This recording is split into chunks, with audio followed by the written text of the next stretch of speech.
يا موالي يا أبناء رسول الله، عبدكم وابن أمتكم الذليل بين أيديكم والمضعف في علو قدركم والمعترف بحقكم جاءكم مستجيرا بكم قاصدا إلى حرمكم متقربا إلى مقامكم متوسلا إلى الله تعالى بكم.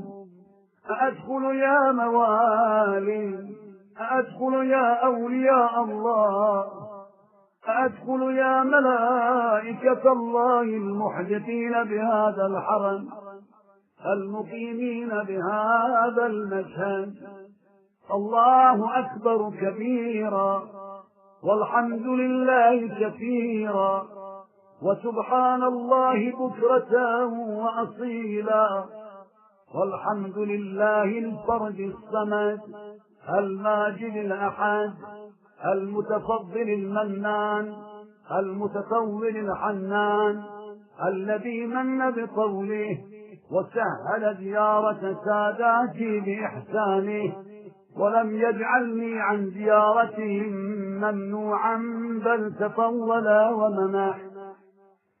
السلام عليكم أئمة الهدى، السلام عليكم أهل التقوى، السلام عليكم أيها الحجج وعلى أهل الدنيا، السلام عليكم أيها القوام في البرية بالقسط، السلام عليكم أهل الصفوة، السلام عليكم آل رسول الله، السلام عليكم أهل النجوى. أشهد أنكم قد بلغتم ونسحتم وسبرتم في ذات الله وكذبتم وأسيء إليكم فغفرتم، وأشهد أنكم الأئمة الراشدون المهتدون وأن طاعتكم مفروضة وأن قولكم الصدق وأنكم دعوتم فلم تجابوا وأمرتم فلم تطاعوا وأنكم دعائم الدين وأركان الأرض لن تزالوا بعين الله ينسقكم من أصلاب كل مطهر فينقلكم من أرحام المطهرات.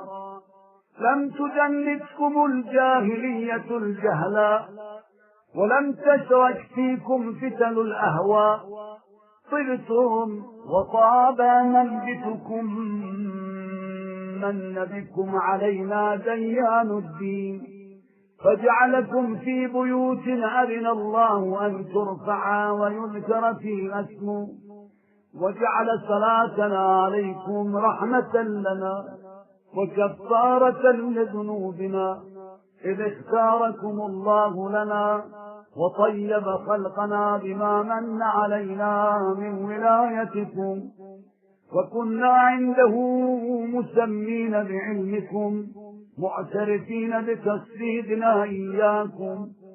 وهذا مقام من أسرف وأخطأ واستكان وأقر بما جنى ورجى بمقام الخلاص، وأن يستنجده بكم مستنجد الهلكى من الردى. فكونوا لي شفعاء فقد وفدت إليكم إذ رغب عنكم أهل الدنيا واتخذوا آيات الله هزوا واستكبروا عنها. يا من هو قائم لا يسهو ودائم لا يلهو ومحيط بكل شيء، لك المن بما وفقتني وعرفتني بما أقمتني عليه، إذ صد عنه عبادك وجهلوا معرفته واستخفوا بحقه ومالوا إلى سواه. فكانت المنة منك علي مع أقوام خصصتهم بما خصصتني به، فلك الحمد إذ كنت عندك في مقامي هذا مذكورا مكتوبا، فلا تحرمني ما رجوت ولا تخيبني فيما دعوت، بحرمة محمد وآله الطاهرين. وصلى الله على محمد وآل محمد. السلام عليكم أئمة الهدى ورحمة الله وبركاته.